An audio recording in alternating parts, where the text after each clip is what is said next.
Naniniwala ba kayong isang UFO highway ang Zambales? Daanan umano ng mga UFO. Ilang linggo na ang nakakaraan, halos isang baryo ang nakakita sa isang UFO na lumulutang sa ibabaw ng dagat. Dala ay malakas na liwanag.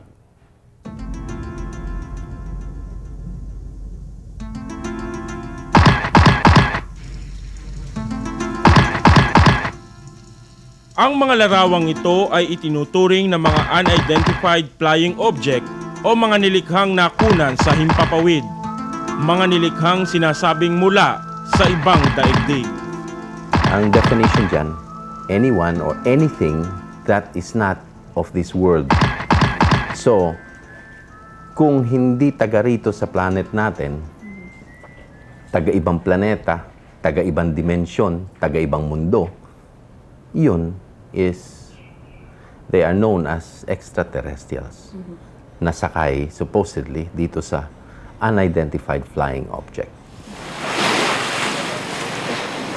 Ito ang kahabaan ng dalampasigan ng Bangan Aguho, Barangay San Isidro, Cabangan, Zambales.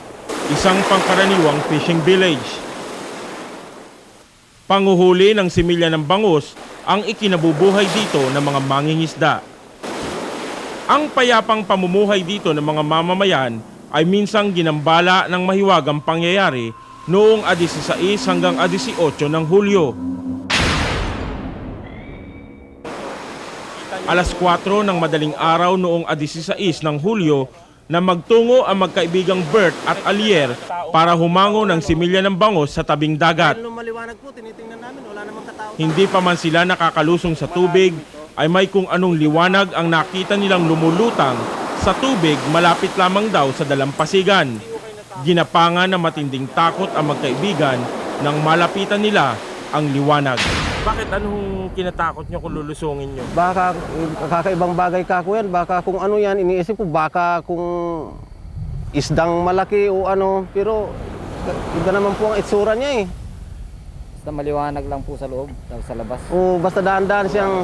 Madilim eh, madilim po. Nasa madilim po kami. Nasa madilim kami kaya Biglang lumiwanag dyan. biglang lumiwanag sa bandang tabi. So halimbawa kung ganito kadilim, sa ganitong oras, kung may lilitaw na liwanag dyan, kita nyo? Kitang-kita po. So sa ganitong dilim yung nakita nun? Opo. Ang lalo pang nagpapahiwaga sa liwanag ay ang pag-usad nito sa tubig.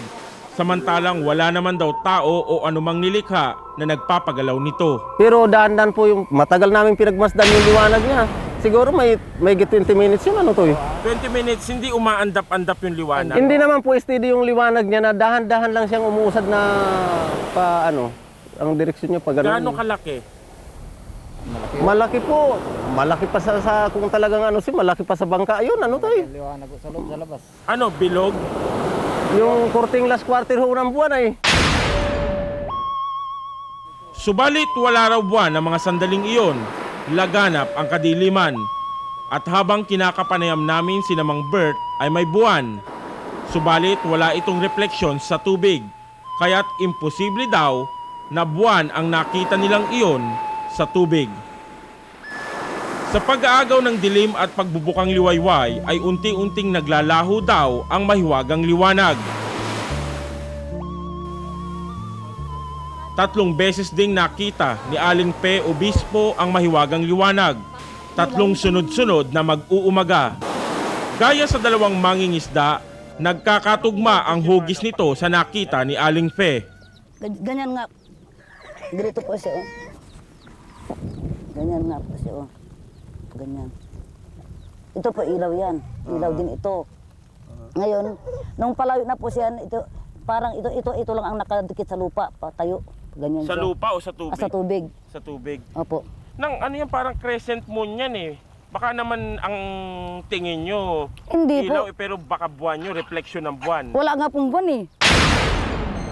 Ayon pa kay Aling Pe, may kung anong kilabot ang lumukob sa kanya.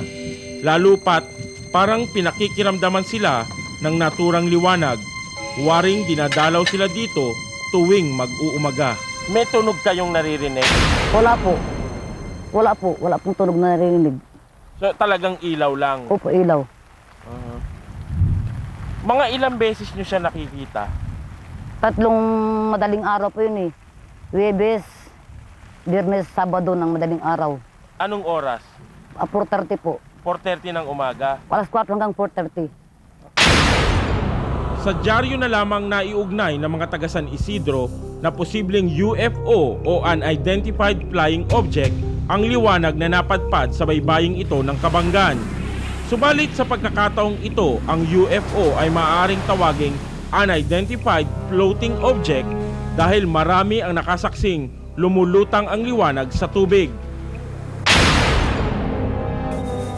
Nagpalipas kami ng gabi sa dalampasigan, baka may masaksihan din kami na kiramdam kung magpapakita ang mahiwagang liwanag. Hanggang sa mag-uumaga ay umaasa pa rin kami, subalit wala kaming nasaksihan.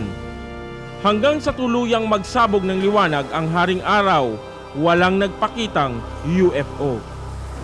Nakipagkwentuhan ako sa mga mangingisda na kumukuha ng similya ng bangos na nagsabing nakita din nila ang liwanag sa ibabaw ng tubig. Sinisiguro nilang hindi isda ang liwanag dahil noon lang daw sila nakakita ng gayon. Subalit may nakasaksi na ang naturang liwanag ay nagmula muna sa Himpapawid. Saan daw ho nang galing, Manong? Galing po sa taas. Sa itaas. Sa taas, opo. Pagkatapos po, Tapos bumagsak dito sa tabi. bumagsak. Bumagsak. Alam ng mga tao kung ano yung bumagsak na yun dyan? Ay hindi nila alam dahil maliwanag. Maliwanag. Pagkatapos po, Pagkatapos nawala yun, mga around 10 minutes, doon lumutang naman sa laot. lumutang na naman doon sa laot. Pataas. Anong itsura? Parang itsura ng buwan. Buwan nga ba o mahiwagang liwanag? O mga bumibisitang ibang nilikha mula sa ibang bahagi ng kalawakan? Base sa karanasan ng mga taong eksperto sa pagpapaliwanag sa ganitong mga kakatwang pangyayari, ang lalawigan ng Zambales kagaya dito sa baybayin ng bayan ng Kabanggan ay madalas dinadalaw ng mga nilikha mula sa ibang daigdig. Totoong daanan ng Zambales, no, and its regularity and dumadaan doon to the point na merong mga grupo na talagang binabantayan yan at nakikipag-communicate sila. Yung Pinatubo area, isa sa mga regular na daanan nitong supposedly ships of spacecraft ng mga extraterrestrials. Kilala si Roy Alvarez, isang dating aktor na may kakayahang kumausap at madalas na makakita ng mga UFO. Malawak ang kanyang karanasan sa larangang ito. Ayon pa kay Alvarez, hindi na raw dapat pagtakhan ang mga UFO sightings. Yung unidentified flying object ay nagiging identified na at pati yung mga kung sino man ang sakay dun sa spacecraft, no? Na-identify din. Nagkakaroon ng communication. Noong 1993, sa pagitan ng buwan ng Abril at Hulyo, may 250 beses siya nakakita ng UFO. Mapalad daw ang mundo dahil ang mga napapadpad dito mula sa ibang bahagi ng kalawakan ay pagkakaibigan ang nais ihatid sa atin at hindi upang tayo'y pinsalain. Ang mga UFO dito sa Pilipinas, they belong to the forces of the light na tinatawag. I mean to say the good guys. Because merong bad guys. Yung pumupunta rito, those are the good guys. Forces of the light. Kung UFO man o identified flying o floating object o galing sa ibang daigdig ang napadpad sa baybayin ng Zambales, sana'y tunay na kapayapaan ang hatid ng mga ito at hindi magambala ang payapang pamumuhay ng mga mamamayan dito.